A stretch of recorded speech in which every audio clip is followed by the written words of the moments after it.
AI tools నేర్చుకుని passive income సంపాదించాలనుకుంటున్నారా? వెంటనే సంప్రదించండి. ఫలితాలన్నీ ఇంకా దాదాపుగా కొలిక్కొస్తా ఉన్నట్టున్నాయి.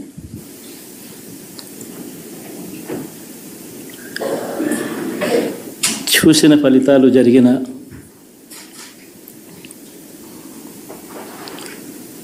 పరిస్థితులు చూస్తే నిజంగా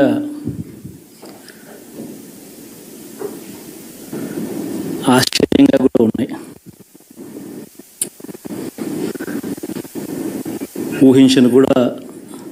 ఊహించలేదు ఇలా జరుగుతుందని, ఇలా వస్తాయని కూడా. బట్ ఎస్,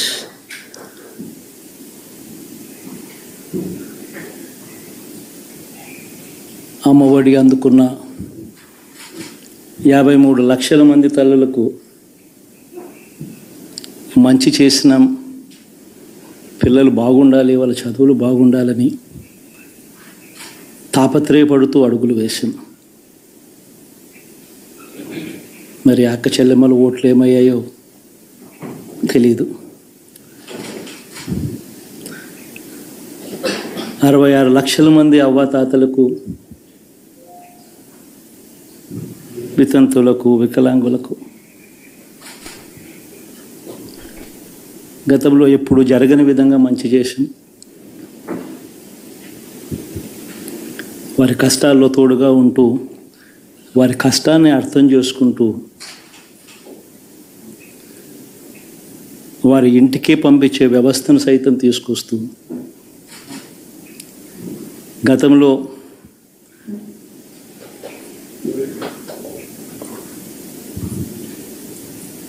మా ప్రభుత్వం అధికారంలోకి రాకమునుపు ఇస్తూ ఉన్న చాలని పెన్షన్ నుంచి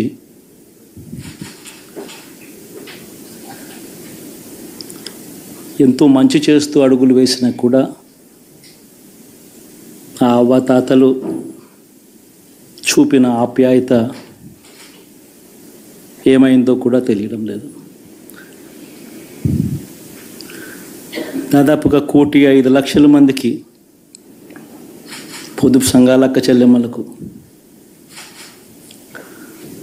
మంచి జరిగిస్తూ, వారి కష్టాలనే మా కష్టాలుగా భావిస్తూ,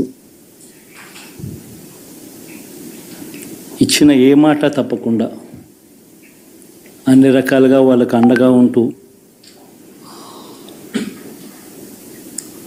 ఆసరాతో తోడుగా ఉన్నాం, సున్నా వడ్డీతో సైతం అండగా ఉన్నాం, చేయూత సైతం తోడుగా ఉంటూ నిలిచాం. మరి ఆ 1,05,00,000 మంది అక్క చెల్లెమ్మల ప్రేమాభిమానాలు ఏమయ్యాయో తెలియవు. 26 లక్షల మంది చేయూతను అందుకుంటున్న అక్క చెల్లెమ్మలు, వారి ఆప్యాయత ఏమైందో తెలీదు.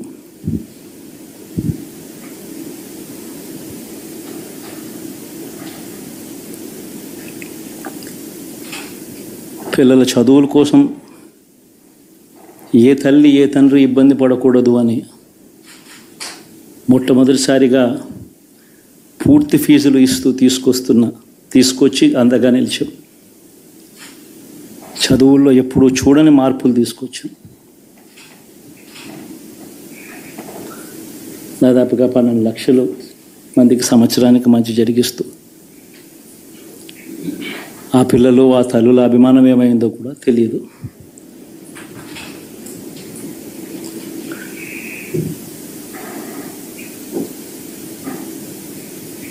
దాదాపుగా 54 లక్షల మంది రైతన్నలకు గతంలో ఎప్పుడూ చూడని విధంగా, జరగని విధంగా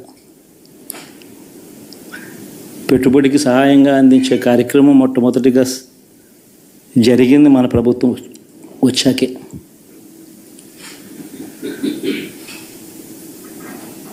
మరి అంతగా రైతన్నలకు తోడుగా ఉంటూ, రైతన్నలకు రైతు భరోసా ఇవ్వడం కానీ, సమయానికే వారికి ఇన్పుట్ సబ్సిడీ ఎప్పుడు జరగని విధంగా సీజన్ ముగిసేలోగానే ఇచ్చే కార్యక్రమం కానీ, ఉచిత ఇన్సూరెన్స్ కానీ, పగటిపూట 9 గంటలు ఇచ్చే కార్యక్రమం కానీ, ఉచిత విద్యుత్ ఇచ్చే కార్యక్రమం కానీ,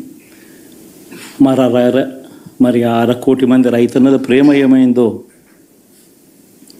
తెలియదు.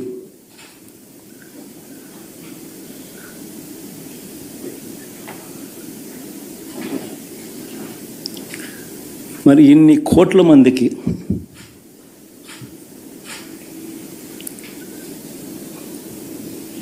పేదవాడికి తోడుగా ఉంటూ ఆటో డ్రైవర్లు నడుపుకుంటా ఉన్న వాళ్ళు ఆటోలు తోలుకుంటూ టాక్సీలు తోలుకుంటూ ఇబ్బంది పడకూడదని వారికి అండగా ఉంటూ ఓ వాహనమిత్ర, నేతన్నలకు అండగా ఉంటూ ఓ నేతన్న నేస్తం, మత్స్యకారులకు తోడుగా ఉంటూ మత్స్యకార భరోసా, ఫుట్పాత్ మీద చిన్న చిన్న ఇడ్లీ షాపులు పెట్టుకొని నడుపుకుంటూ, చిన్న చిన్న బంకులు పెట్టుకొని నడుపుకుంటూ,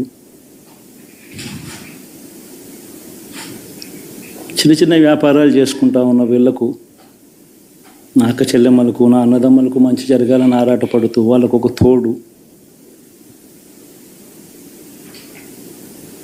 నా రజకులకు, నా నాయి బ్రాహ్మణులకు, నా టైలర్లకు అని అండగా ఉంటూ వారికి ఒక చేదోడు. మరి ఇన్ని లక్షల మందికి ఇంత మంచి చేసి, ఇన్ని కోట్ల మందికి, లక్షలు కూడా కాదు, కోట్ల మందికి మంచి జరిగించి, ఎప్పుడు జరగని విధంగా మేనిఫెస్టో అంటే ఒక చెత్తబుట్టలో పడేసే డాక్యుమెంట్ కాదు. ఒక మేనిఫెస్టో అంటే ఒక బైబిల్ అని, ఒక ఖురాన్ అని, ఒక భగవద్గీత అని మొట్టమొదటి రోజు నుంచి కూడా భావిస్తూ ఏకంగా 99% వాగ్దానాలు అమలు చేసి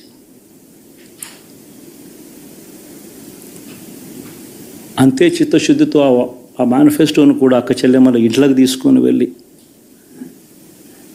చూపించి మీరే టిక్కు పెట్టండి అనే నిబద్ధత గల ప్రభుత్వంగా పనిచేసాం. ఇప్పుడు జరగని విధంగా పిల్లల చదువులు, పేదరికం పోవాలి అని అంటే పిల్లల చదువులకు క్వాలిటీ ఎడ్యుకేషన్ అవసరం అని మొట్టమొదటిసారిగా ఇంగ్లీష్ మీడియంను వ్యతిరేకిస్తున్న వాళ్ళందరూ పెత్తందారులతో యుద్ధం చేసి సైతం పిల్లలకి ఇంగ్లీష్ మీడియం తీసుకొని రావడమే కాకుండా టోఫుల్, ఐబీ లాంటి కళలు కూడా కలం. ఆ పేద పిల్లలకు అండగా నిలబడాలని, తోడుగా ఉండాలని, వారి చరిత్రలు మార్చాలని, ఎప్పుడు చూడని విధంగా గ్రామ స్థాయిలోనే సచివాలయ వ్యవస్థ, వాలంటీర్ల వ్యవస్థ తీసుకొచ్చి ప్రతి ఇంటికి సేవను అందించే కార్యక్రమం చేశాం. వివక్ష లేకుండా, కరప్షన్ లేకుండా దాదాపుగా 2,70,000 కోట్ల రూపాయల పైచిలకు ఇంటి వద్దకి అందించగలిగాం.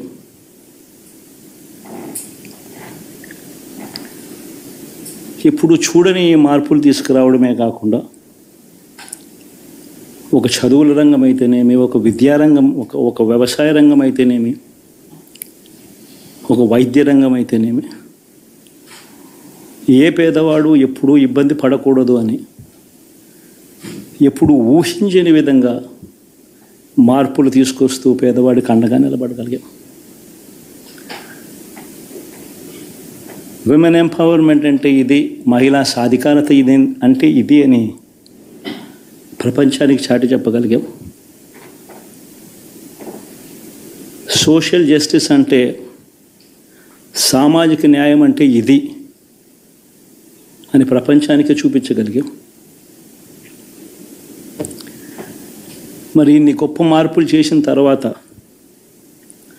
ఇన్ని కోట్ల మందికి మంచి జరిగిన తర్వాత మరి అభిమానం ఏమైందో, నా ఆప్యాయత ఏమైందో తెలీదు.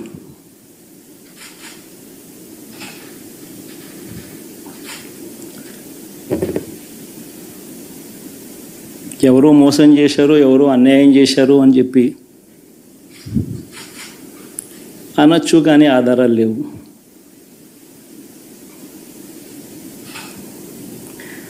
ఏం జరిగిందో దేవుడికి తెలుసు.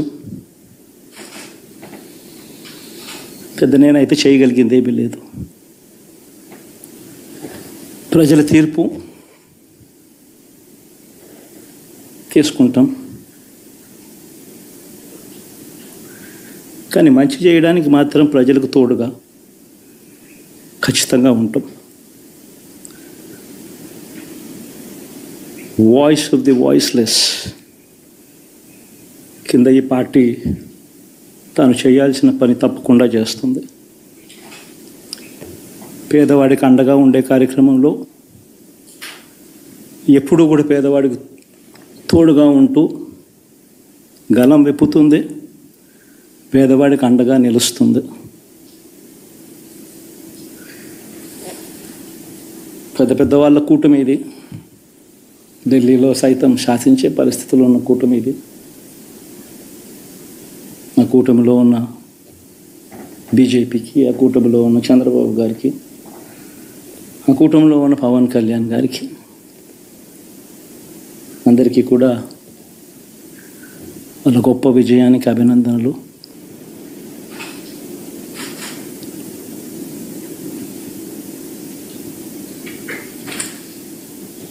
ఓడిపోయినా కూడా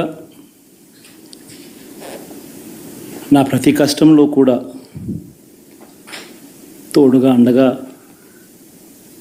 నిలబడిన నా ప్రతి నాయకుడికి, ప్రతి కార్యకర్తకు, ప్రతి వాలంటీర్కు, ప్రతి ఇంట్లో నుంచి వచ్చిన ప్రతి స్టార్ క్యాంపెయినర్గా నాకు తోడుగా నిలబడిన నా అక్క చెల్లెమ్మలకు, అన్నదమ్ములకు, మీ అందరికీ మనస్ఫూర్తిగా మీ అందరికీ కూడా కృతజ్ఞతలు తెలియజేస్తా ఉన్నాను.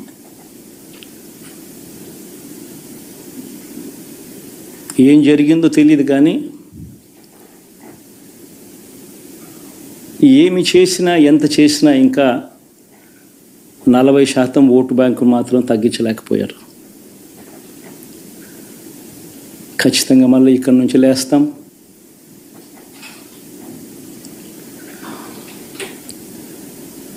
మళ్ళీ ఇక్కడి నుంచి గుండె ధైర్యంతో నిలబడి మళ్ళీ లేస్తాం. ప్రతిపక్షంలో ఉండడం కొత్త కాదు, పోరాటాలు చేయడం అంతకన్నా కొత్త కాదు. నా రాజకీయ జీవితం అంతా కూడా ప్రతిపక్షంలోనే గడిపా, ఈ 5 సంవత్సరాలు తప్ప. పోరాటాలే చేశా, రాజకీయ జీవితంలో ఎవడు చూడని కష్టాలు కూడా అనుభవించా.